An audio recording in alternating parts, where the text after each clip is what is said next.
Good afternoon, everyone. I would like to thank you for joining us for UMBC's GIS Now webinar. I'm Dr. Erwin Villiger, Director of UMBC's Master of Professional Studies in GIS. For those of you that are not familiar with the MPS and Geographic Information Systems, it is an evening and hybrid online program located in Rockville, Maryland, designed for those that need a more technical understanding of GIS.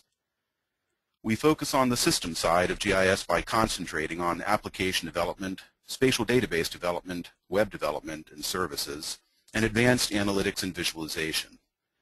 If you feel like you need to advance your technical skills, check out our program. We have a full master's degree but also a graduate certificate, and we're currently developing advanced graduate certificates in focused areas for those with a solid GIS background. Have a look at our website or contact me for more information about the program. This webinar series seeks to provide insight to goings-on in the geospatial industry, to look at innovative new applications and technologies, and to highlight topics that are relevant to GIS professionals. Today we will be hearing about the rise of big social data placed in a spatial context. This webinar will highlight connections between spatial concepts and data availability. New emerging social media data are becoming more prevalent and present certain reward for researchers and practitioners alike. The promotion of this data over traditional social science data reflects some of the more recent developments in big data, most notably the social and spatial exploration of such data. I'm very pleased to have two outstanding speakers today. Rich Heimann focuses on advanced analytics, big data, and social scientific research with a concentration in spatial statistics.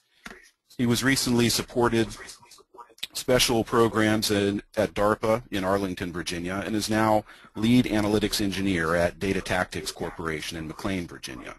In addition, Rich provides courses on human terrain analysis at George Mason University and is an adjunct faculty member with our program here at UMBC, the MPS and GIS, teaching spatial analysis, spatial social science, and demographic inquiry, and we'll be providing a course on geovisualization this fall. Finally, he also writes for the Big Data Republic on related topics. Our other speaker is Abe Usher, the Chief Innovation Officer at the HumanGeo Group. He has worked in support of intelligence, security, and special operations within the U.S. government. After serving as a cybersecurity expert at the NSA, and before joining U.S. SOCOM, Abe was a senior engineer in Google's enterprise division. Abe is a recognized expert within the DoD and the intelligence community on quantitative methods of geospatial data processing and visualization. So I'd like to thank Abe and Rich for joining us, and I'm going to hand over the presentation to them, and we'll get going.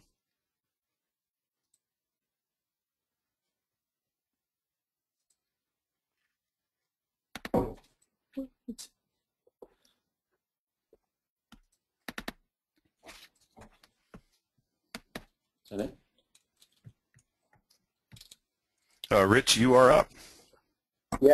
Yeah. My hair is on fire. We're having some technical difficulties. I think we're all set up. May I get a thumbs up? We see you. All right. Okay, right on. Thank you so much, Erwin, and thank you for the introduction. So over the next hour, Abe and I are going to be covering some key elements of the big data movement, most notably the access to social media data, and in our case, specific case, Flickr and Twitter, and some general pathways for analysis. We expect the delivery to take about 45 to 50 minutes, and we'll leave 10 minutes or so to questions. I would add that about half the time will be spent on two vignettes designed for this webinar specifically.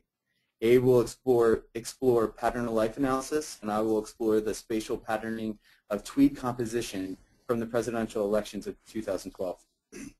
Though I will admit that it has little to do with anything political. Within the big data movement, as well as complementary trends within these location-based data and services, as well as some foundational definitions. This hopefully will be a nice backdrop and draws contrast to traditional social science research, which I will attempt to explain in the long tail of big data. Big social data, excuse me. I will also cover briefly some of the laws of the spatial sciences, and Abe will discuss important big data concepts. Then we will cover our vignettes and quickly wrap up with so what's, as well as directions or pointers to additional resources. To that point, I'm excited to share with you that all of our data and material, as well as the code, will be available for this webinar. So without further delay, I pass things off to Abe Usher.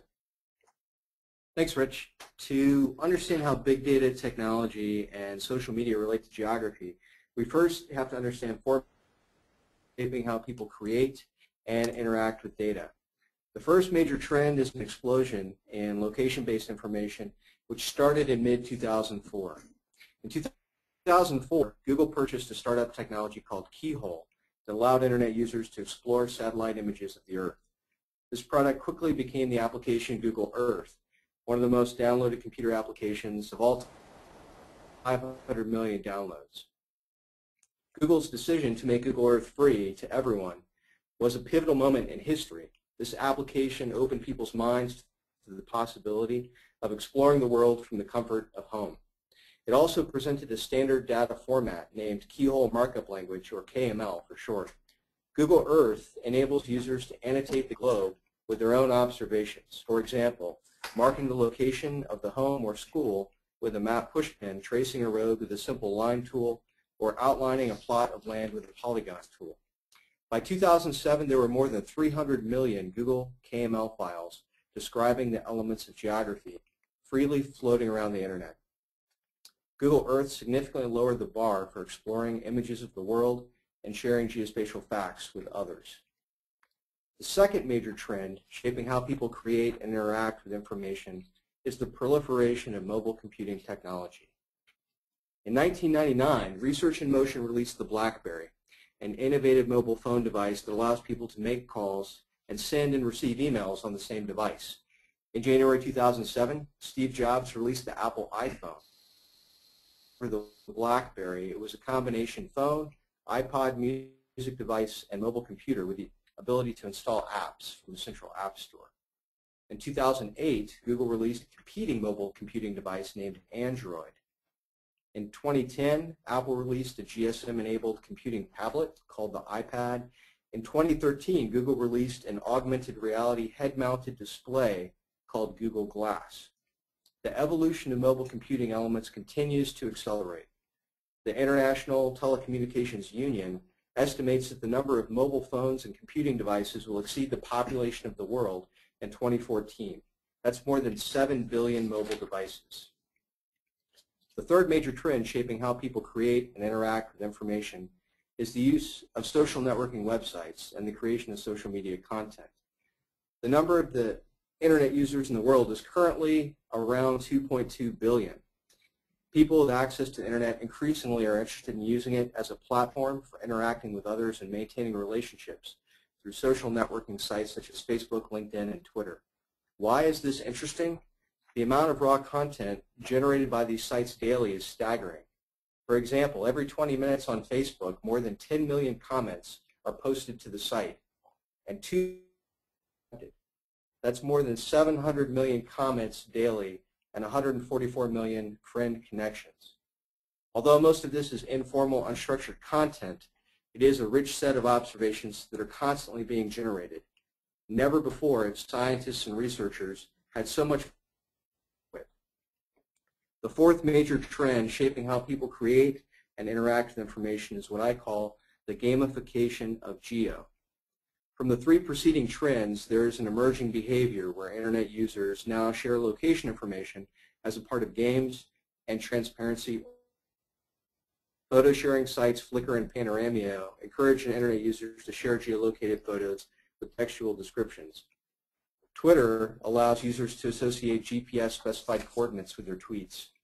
The logical extreme of this activity is Foursquare, where users are provided with point and merit badge-based incentives to share their own location information and observations about places they visit. The natural outgrowth of these trends is a system of continuous global geolocated observations shared across the Internet. Billions of observations without any central coordination. With these trends in mind, there are a few fundamental definitions that we need to explore. The first of which is volunteer geographic information, or VGI. This refers to the harnessing of tools to create, assemble, and disseminate geographic data provided voluntarily by individuals. There are many sites that contribute to this phenomenon, including a few: OpenStreetMap, Wikimapia, Google MapMaker, Flickr, Panoramio, Twitter, Instagram, Locr.com, and several others. VGI is interesting because it is a mechanism through which billions of Internet users are informally collaborating to create an aggregate understanding of the world around them in a way that eclipses the capability of any single corporation or nation state to understand the world. The loosely coupled community of geospatially savvy Internet users are creating the greatest foundational database of geospatial content ever produced. Our next definition is social. Social media, as defined by Andreas Kaplan, is a group of Internet-based applications that build on the ideological and technological foundations of Web 2.0 that allow the creation and exchange of user-generated content. Less formally, you could say interactive content on the Internet that is fundamentally generated and managed by the user community. This includes major web destinations such as Facebook, Twitter, and Wikipedia, as well as homegrown wikis, blogs, forums, and online bulletin boards. Social media is interesting from a research perspective because it generates such a high volume of artifacts for analysis. Finally, big data. There are many definitions of big data, each with interesting nuances. A highly practical definition of big data is one put forth by the IT consultancy Gartner Group: high volume, velocity, and variety information assets that demand cost-effective, innovative forms of information processing for enhanced insight and decision-making.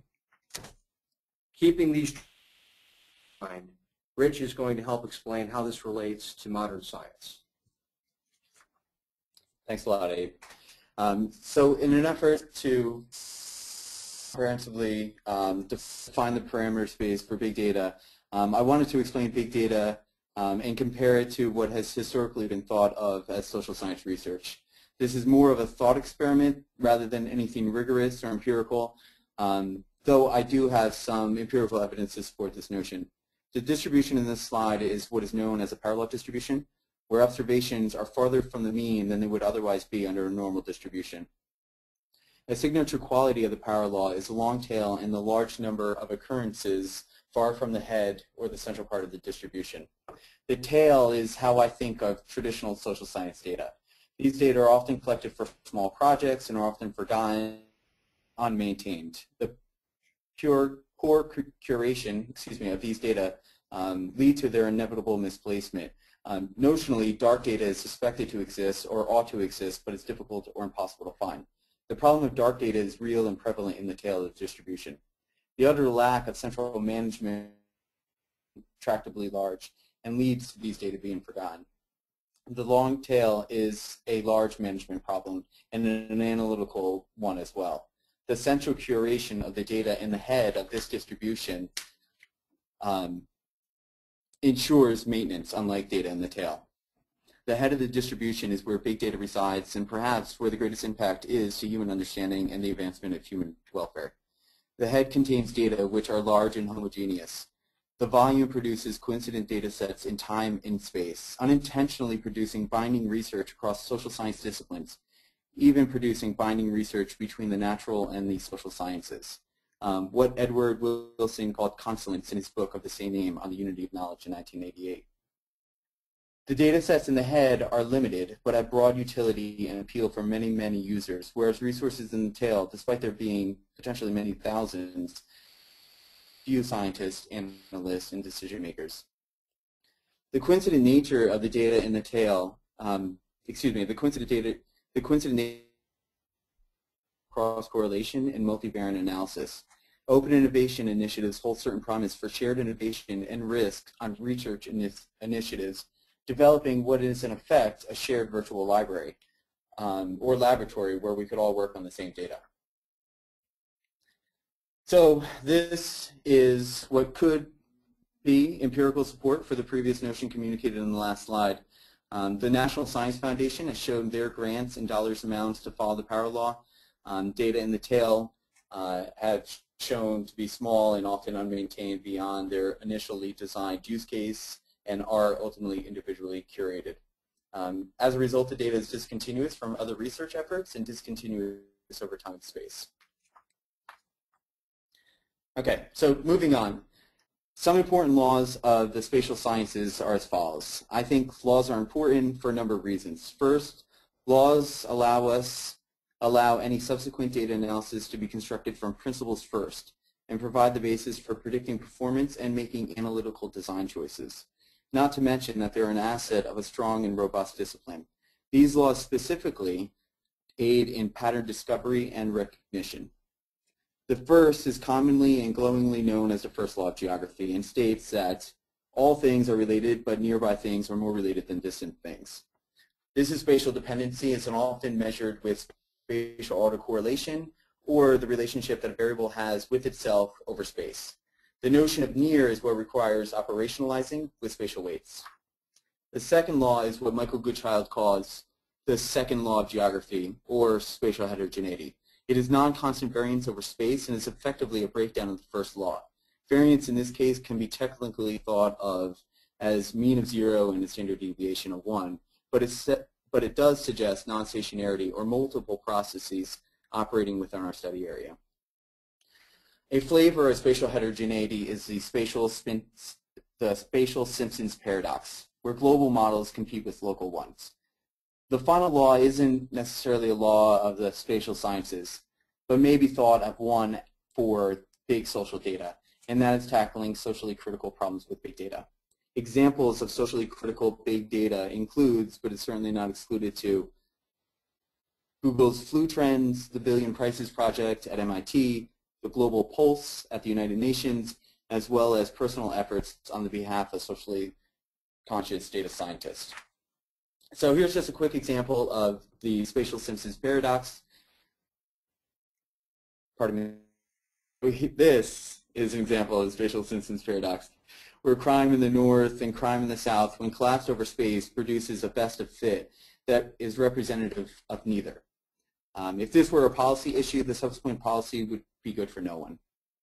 David Cullen in 2009 explains that today's conflicts are a complex hybrid of contrasting trends that counterinsurgencies continue to conflate, blurring the distinction between local and global struggles and thereby enormously complicating the challenges faced.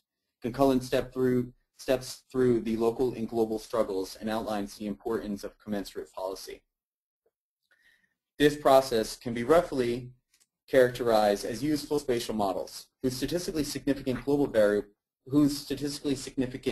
variables exhibit strong regional change to inform local policy, and as statistically significant global variables that exhibit little regional change could inform regionally wide policy. So now Abe will discuss complementary mechanisms for approaching big data problems. Okay, so there are actually an infinite variety of ways to approach big data analysis.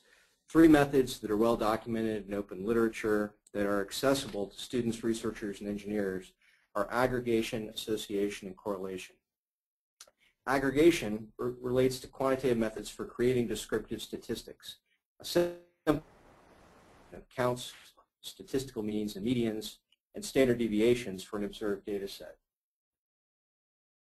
We'll explain practical applications of this in both our vignettes.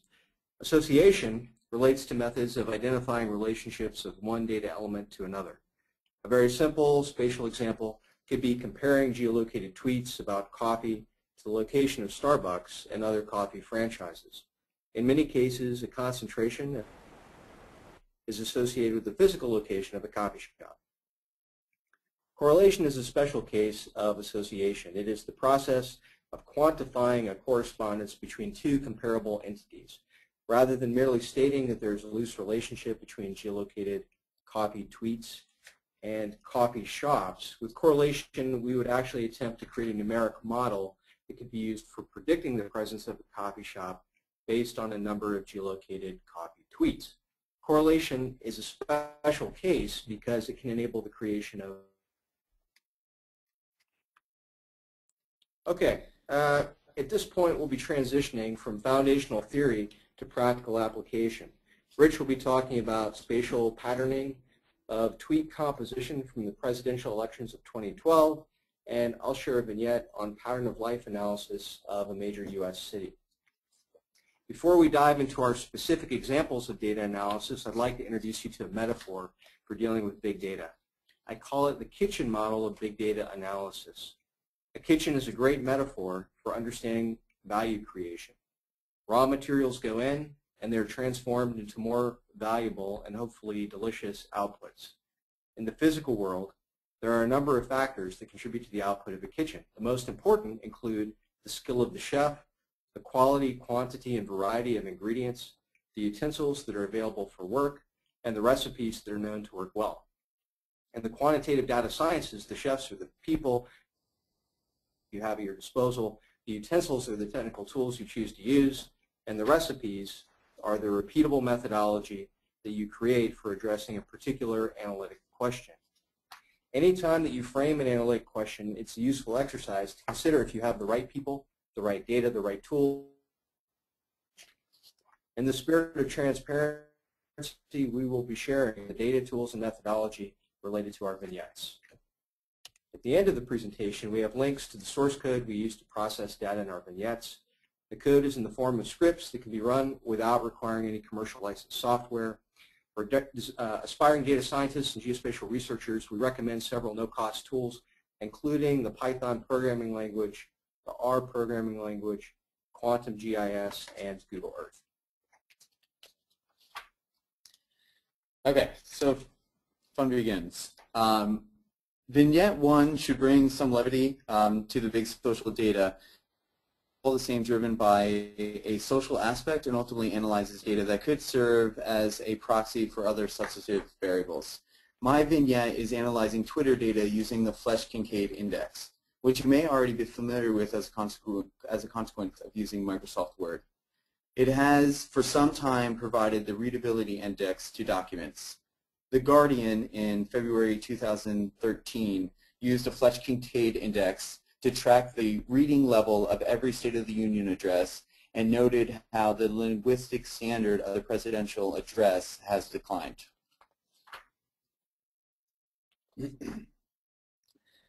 So I used for this analysis the readability ease index, which is an average of the sentence length weighted, then subtracted from the average number of syllables per word. The output generally ranges from 0 to 100. To provide examples, Magazine has a readability index of approximately 65. Time Magazine scores about 52. An average 6th grade student of age 11 has written assignments at a readability score of between 60 and 70. The Harvard Law Review has general readability score in the low 30s. The highest score, or the easiest readability, is about 120, meaning that every sentence consists of only 2 one-syllable words. The score does have a theoretical bound. It is possible to make the score as low as you want by arbitrarily including words with many syllables. This tends to happen in Twitter, and it could be a result, and this is something I discovered, of using LOL repeated to the max character limit of 140, which would drive subsequent indices well below 0. These values currently were clipped using a threshold of 0 to 100. So we only analyzed data that fell onto the spectrum. This sentence, for example, taken as a readability passage onto itself, has a readability score of about 33. The sentence, the Australian platypus is seemingly a hybrid of mammal and reptilian creature, is 24.4. It has 26 syllables and 13 words. One particularly long sentence about sharks in Chapter 64 of Moby Dick has a readability score of negative 146. Okay, so again, I want you to keep in mind that the index is reversely related to its sophistication. A high score is easy to read, or put differently, poorly written. In this example above, of a low score or a tweet written with high sophistication, it is parsimonious, and it also has high density of the number of syllables per word. The data located or identified with the Flesch-Kincaid index has been mean-centered, so keep that in mind. I will explain mean-centered in just a moment. But the tweet is as follows. This gas station is absolutely ridiculous, and was written at an 11th grade method and has been mean-zeroed, the global mean from this particular observation, and you see the deviation from 0, it is significantly negative. The location of this tweet happens to be Mahwah, New Jersey, which is about 20 miles outside of New York City. So this is an example of a high score or tweet written with low sophistication. It has all but one monosyllable word. The tweet is as follows. Down here in beach, about to shut this down with and feeling the vibe S, and written for 4th grade level. It has been mean-centered and is still above 0. The location of this tweet is Myrtle Beach, South Carolina. Okay, so just quickly some information about the numbers, about the data that was used for this vignette. It was just one temporal bin, 2 weeks, late October to the beginning of November in 2012. The data was clipped spatially to the United States. The original data set had about 110,000 observations. Data processing, including removing the hashtag, at users, URLs, ultimately thresholding the data, bounding it 0 to 100, and then subtracting the global mean from each observation. The prune data set, following processing, was approximately 148,000 observations.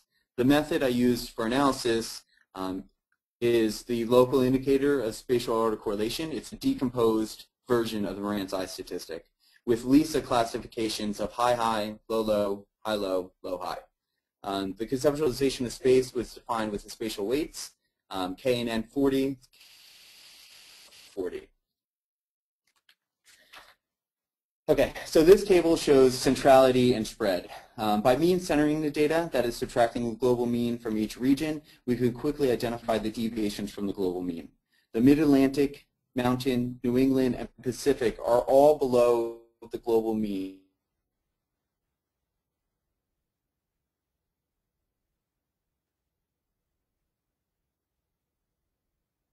Also quickly see that the Pacific and the West, South, Central regions deviate most in their respective direction from the global mean.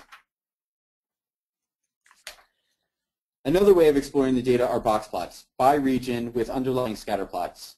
Adding a jitter allows us to get a sense of the distribution, and cognitively speaking, green is easier to interpret than other colors. I think an important point of the last two visualizations is that they are both locationally invariant beyond the coded regional variables. As Michael Goodchild said, a fundamental property of spatial analysis is locational invariance. In other words, if values, in this case, if values within each region were shuffled, neither of the last two techniques would change.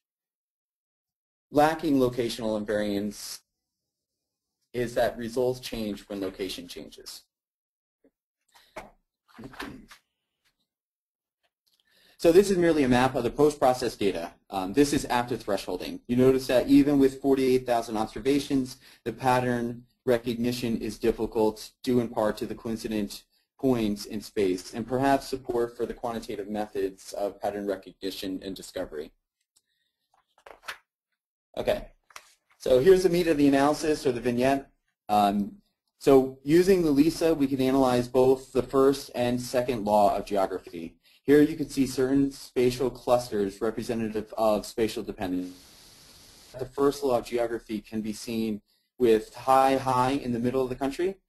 These are high indices surrounded by other high indices. What is also noticeable is that the low indices surrounded by low indices in the north, centered around Montana and on the coast, the New York City metropolitan area, in San Jose, and the San Francisco area.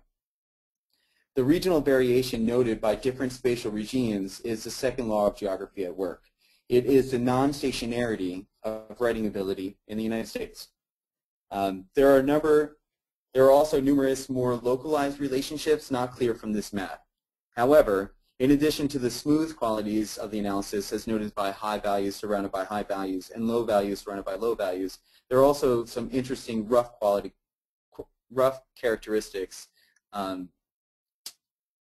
reflected here as spatial outliers, or high values surrounded by low values, or low values surrounded by high values. For example, Columbus, Ohio, Ithaca, New York, and Gasaway, West Virginia are all low values, high writing ability, surrounded by high values, in other words, low writing ability. By performing a spatial inner join with major cities, in this case cities with and the LISA classifications, we could identify large cities and their sophistication in crafting tweets. The following are the only cities that met that criteria. El Paso, Oklahoma City, Omaha, Detroit, and Memphis all have statistically significant high values surrounded by high values. New York City and San Jose are low values surrounded by low values. Sacramento is a low value surrounded by otherwise high values, and Wichita, Kansas City, Tulsa, and Nashville are all high Flesch-Kincaid indices surrounded by low Flesch-Kincaid indices. Remember, these indices are inversely related with writing ability. High values are low writing ability and vice versa. So you might conclude, among other things, that New York City and San Jose are filled with nerds. Sorry, DC. You didn't come up. The LISA categories are statistically significant with pseudo p-values. Pseudo p-values are a computational approach to inference and proves to be a nice data reduction technique. Our original data set of 3-digit zip codes is reduced from 862 observations to just 259, where all other observations are not statistically significant in the patterning of the Kincaid index, or just 30% of our original data set. Benefit from more data, and in fact, I'm currently analyzing the same index with nearly 1 million tweets after data processing.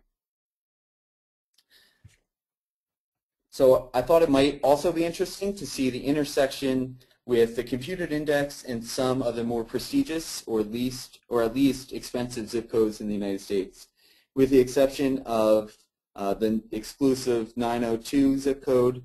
All the mean-centered values fall above the global mean, meaning higher writing levels. Zip code is not as smart as a fifth grader.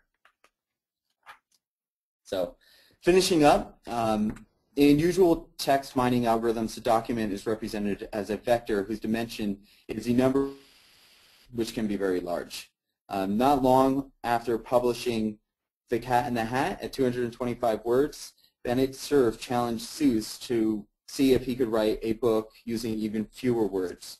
Seuss was able to deliver and win the bet, green eggs in hand, using exactly 50 words. Even our rather small Twitter data set has a large n-dimensional space of unique words. The Flesch-Kincaid invitational effort to add structure to this unstructured data. I will also note that this perhaps is the only political element. Of the top 50 words that came up, unique words that is determined by overall count, Romney, Obama, election, vote, and hope all appeared. So I'm going to now hand things off to Abe, and he's going to discuss the second vignette on pattern of life using geosocial media data. Thanks.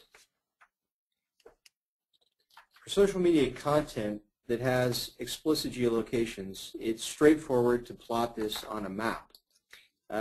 Dropping point markers is useful for a very coarse analysis of what may be happening in an area.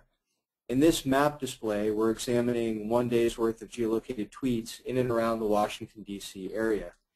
This is an interesting pattern to where people are making geolocated observations. In general, you can see the volume of content is much more dense in central and northwest D.C. than, say, the outlying suburban area of Burke, Virginia. However, just looking at these markers, it's difficult to make sense of what this might mean, and it is impossible to effectively view like this with a view depicting another day. Using one of the 3 data science concepts from earlier, we need to apply a form of spatial aggregation to better understand what we're looking at. To put this into context, here's what our analytic approach looks like. Rich and I are taking ingredients in the form of geolocated tweets, applying some aggregation algorithms, and generating new visualizations and quantitative understanding of the space. If you want to repeat this data exploration, you can get the code from GitHub. Now, one way we could aggregate the data to understand activity is to aggregate political boundaries. For many purposes, this is exactly what you may want to do. In the preceding vignette, using political boundaries and named places is an effective way to be able to compare one place to another. However, if we're interested in computing a kernel density or heat map of activity, political boundaries are problematic. All of the 50 states within the U.S. are different sizes. The same goes for counties. And in the case of zip codes and census tracts, the areas actually change over time. All of these factors make it difficult to apply quantitative statistics. This general class of problem is referred to as the modifiable areal unit problem. With that in mind, let's not use political boundaries. Instead, we'll use a thing called the Geohash algorithm. Invented in 2008 by software engineer Gustavo Niemeyer, Geohash is a data encoding that combines elements of longitude and latitude into a single variable. A computed geohash references a rectangle-shaped box located on the Earth. If you're interested in the implementation details, Geohash is based on the same encoding concepts of the classical quad-tree data structure in computer science. It is called a Z-curve representation because points with a similar geohash prefix tend to be near one another. For our purposes, geohash is very useful for two-dimensionally binning, putting geolocated content into boxes for quantification. In this notional example, we've taken geolocated tweets with language related to copy and binned them into boxes. The numbers that you say in each box refer to the number of copy mentions during some unit of time, like a day. With this simple primitive binning mechanism, it is possible to make more advanced visualizations and depict spatial patterns. For example, we could analyze our data and determine that when there are 8 or more geolocated references to copy within a box, 95% of the time there's a copy shop co-located in the same box. To create a visual element around this, we can create a thematic map based on a simple count of copy references to visually depict the likelihood of a copy location being present. We can further simplify this information by merely displaying informal probabilities as colors on the map. 2 dimensions are useful, but there's nothing preventing us from using additional dimensions for simplifying the visual understanding of what the data are trying to tell us. Imagine, for example, adding another dimension, a height of each box to depict the count of some factor we are observing. So what does this look like in practice? This next image is a Google Earth KML representation of geolocated Twitter content in and around Washington, D.C. Each vertically extruded polygon depicts the amount of activity based on color, where green is low activity and red is high activity. Likewise, the height, where low boxes are low activity regions and tall boxes are high activity regions. The tall red columns are where most of the activity is taking place. An alternate view from above, activity occurring near central D.C. There's a fair amount of content on the periphery of D.C., generally following a line around the Beltway. Hopefully these are not tweets from drivers. Now, if we stopped our data analysis at this point, we'd be in for trouble because we'd be falling prey to one of the classical blunders of geography, making a heat map that merely reflects population density. This blunder is well depicted by an XKCD cartoon. Many heat maps are basically just population maps. If we take a barefoot empiricist approach of naively counting observations between the unrelated groups of people that like to subscribe to Martha Stewart Living and people that like UMBC webinars. There are many advanced techniques to avoid this trap. One of the simplest is to filter your data based on some other attributes, such as time, or apply a filter using a keyword or topic. In this next example, you can see geolocated social media activity between 10 p.m. and midnight. The observation, and as you examine the clusters of activity and look at the actual tweets, 2 of the hotspots, the extreme west and east, are evening activities at area schools. The tallest hotspot in the center is tourist activity near the National Mall in downtown D.C. Now, because I love caffeinated beverages, I decided to take a look at the real data and apply aggregation, association, and correlation to tweets discussing coffee and the word Starbucks. I examined approximately 30,000 geolocated tweets in the D.C. area and wrote code to answer 3 questions. Where's the most commentary about coffee and Starbucks? Is commentary about coffee and Starbucks associated with the location of stores? And what is the numeric relationship between geolocated coffee commentary and actual stores? Using the Geohash algorithm as a mechanism for counting things, I found 81 spatial regions words coffee and or Starbucks. 8 of the 81 regions are Geohash boxes that included references to both coffee and Starbucks in a narrow window of time. 7 of the 8, 88% of these boxes, accurately classify a region as containing a Starbucks just by using simple text analysis alone. This is a very exciting finding. What it tells us as geographers and data scientists is that we can use aggregated geolocated observations as a form of automatic crowdsourcing about our environment. We can also use these techniques to build highly accurate predictive models. Great stuff, Abe. So hopefully we have shown some examples that geospatial context does unlock insight into your data. That location teaches us more about what we're analyzing, and that by explicitly counting for space, we adhere to statistical assumptions and avoid misspecification of our models. But I think that the most important element is that big data means that the faucet, so to speak, is always running, which enables unique opportunity for experimentation. So there are a number of seminal works in this space already. These are related works that span 50 years, but together provide pretty unique insight. Eugene Wigner wrote The Unreasonable Effectiveness of Mathematics in the Natural Sciences in 1960.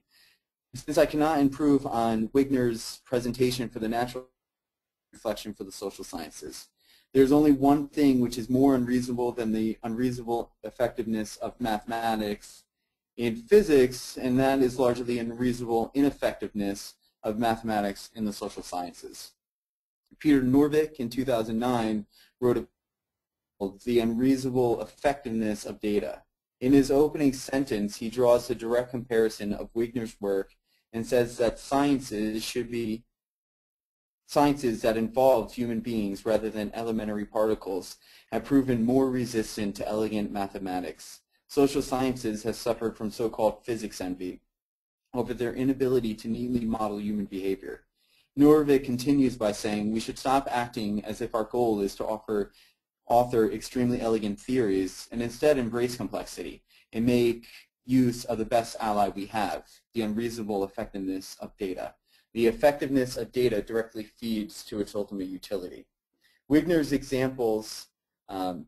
provides examples, of the unreasonable effectiveness in mathematics and notes how Galileo's experiment is true on the Earth, was always true, and will always be true.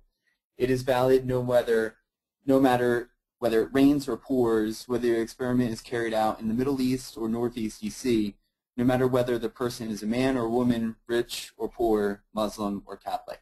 This invariance property of physics is well recognized, and without invariance, physics would not be possible. But as Ernest Rutherford pointed out, the only law of the social sciences is that some do and some don't. For example, defeat a law. Social phenomenon is not invariant over time and space. While serial and spatial autocorrelation exists, so does temporal and spatial heterogeneity, and ultimately uncontrolled variance. Exploiting the head of the power law holds certain promise for social sciences. Integration of these data is key. I hope we have shown some examples today of how to integrate, visualize, and analyze this data and ultimately exploit this complexity. So as promised, here are links to further material. The links are paths to data and code used for this webinar. Abe and I can be reached at our Twitter handles, though I won't tell you who writes in a lower Fletch-Kincaid index. I can also be reached at my UMBC email should you have any questions. So just closing up, in conclusion, I would like to thank you on behalf of myself and Abe Usher. We both really enjoyed getting this material together. I would just like to echo a couple of thoughts that were discussed today. Abe mentioned some key elements of analysis of geosocial media data. They were aggregation, association, and correlation, and gave examples of each and their ultimate use. It's some key spatial laws to help govern analysis and pattern discovery and recognition. The chosen method, the Moran's Eye Lisa, used spatial weights files to construct a conceptualization of space, as well as an aggregation of the 3-digit zip codes, both of which effectively operationalize this notion of near in the first law of geography. The arrow units and the weights files is a construction of interaction and association, as termed in Abe's slides, and effectively aggregates the data into neighborhoods and ultimately allows for a measure of correlation. In my example, it was autocorrelation, or the relationship that a variable has with itself. The point is both pathways. So I think that's it. Thank you. And I don't know if we're opening it up to questions. Yes, we are. I do have a few questions that have come in over the course of the presentation, and if anybody has additional questions they would like to ask, there's the question panel in your GoToWebinar app. First off, Rich, I'd like to go back. We had an early question on, for slide 11 and 14, the long tail of big social data diagram. The question was, what were the axes values on that diagram, as well as the couple of diagrams on slide 14. Can you go back to those slides in your presentation and just pull them up real quick and talk a little bit more about those diagrams?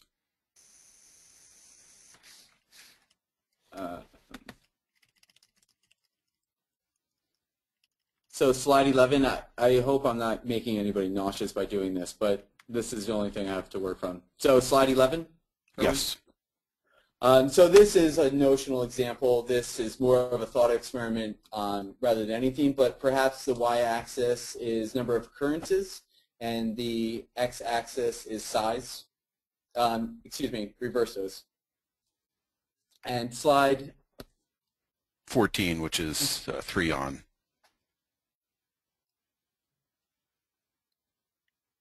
You're up in 30. Slide 14. Oh, slide 14, excuse me. Oh, this since, again, this is a notional example, but the x-axis could be an x-coordinate and the y a y-coordinate, so you get sort of this clustering of space or crime in the south, crime in the north. Typical global models will collapse over space. And just look at this as a sort of best of fit. So the green line in the graph on the left might represent that best of fit, which doesn't represent either group or either phenomenon quite well. So the idea is sort of these decomposed models. So LISA, the local indicator, is a decomposed measure of spatial autocorrelation, and it accounts for spatial dependency and spatial heterogeneity.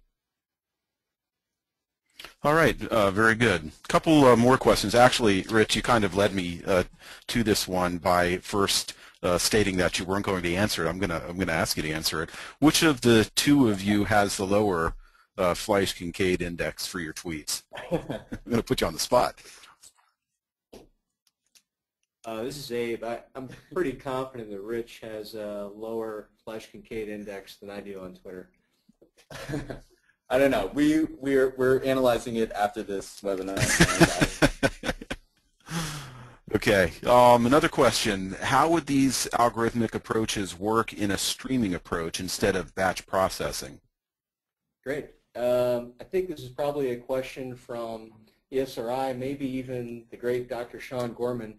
So they're fundamentally the same, but one of the things that permits us to do batch operations on this data is using the geohash as a vehicle for breaking the data into discrete intervals.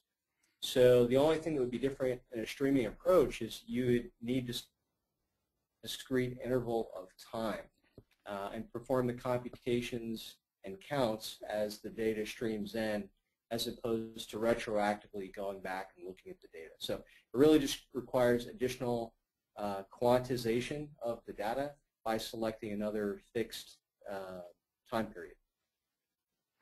Can you do that with kind of a sliding window, like a temporal window, that as new data is added, old data is dropped off?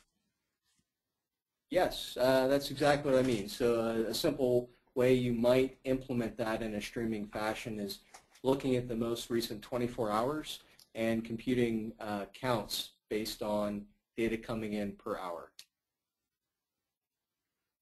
Very good. Let's see, the ground, another question here, how do you ground coffee tweets?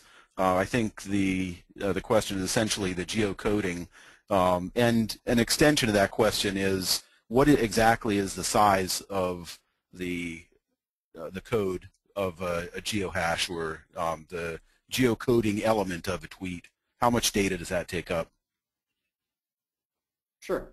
So to the first part of the question about grounding coffee tweets, which sounds, that is actually based on the ingredient you select. So for our analysis, Rich and I selected a number of already geolocated Twitter content that had explicit latitude and longitude coordinates.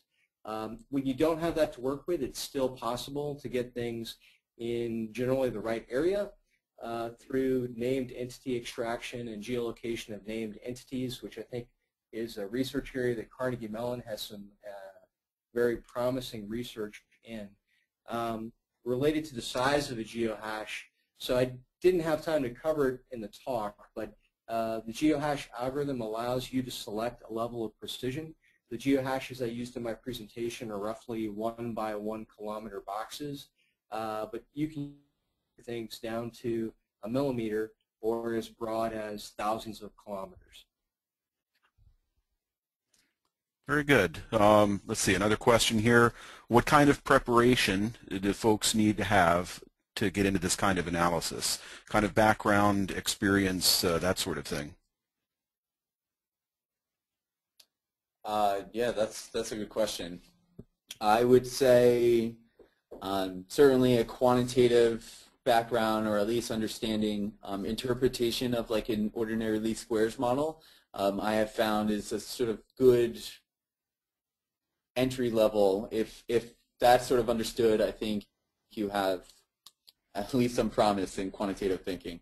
I think from like the traditional academic social science background tends to have like tuned awareness, I suppose is one way to put it, of designing research projects and doing or making design choices. So social science, you know, it doesn't have to be a lot, but I think maybe like a research methods class, that type of introduction is prudent. And computer science ends up to be a pretty important element.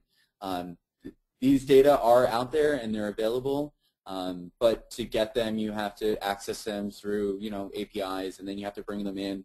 Python is a pretty popular tool.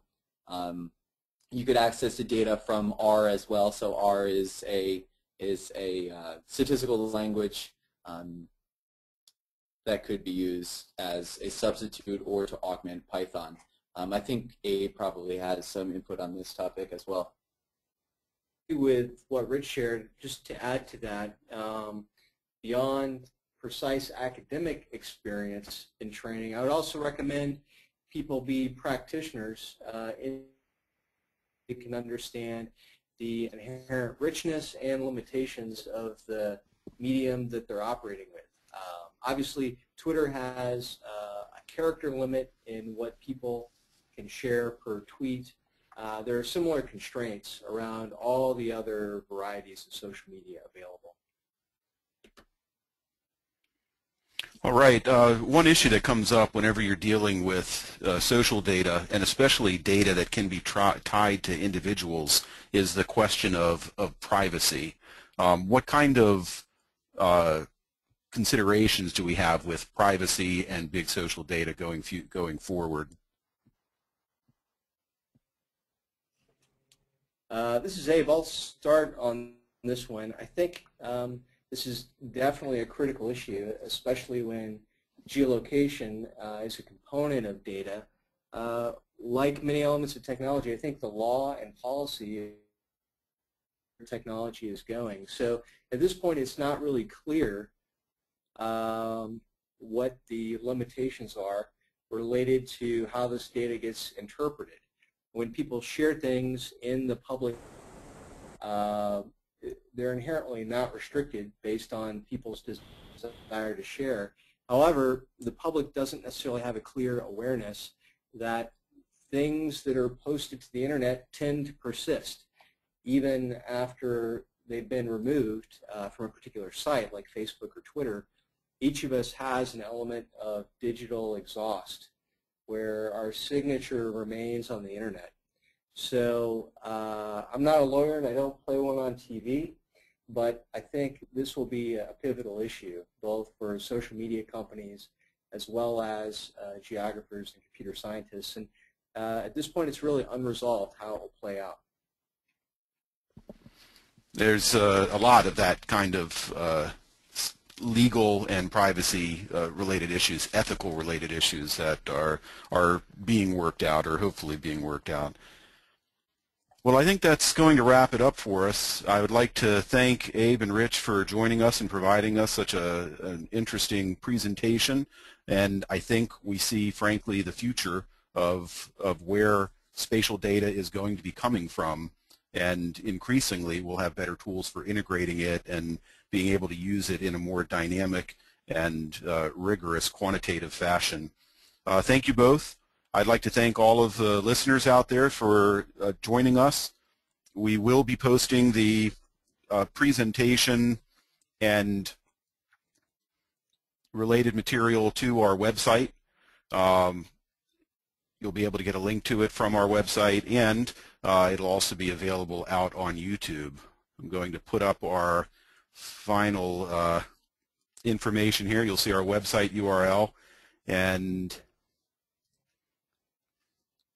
hold on just a minute.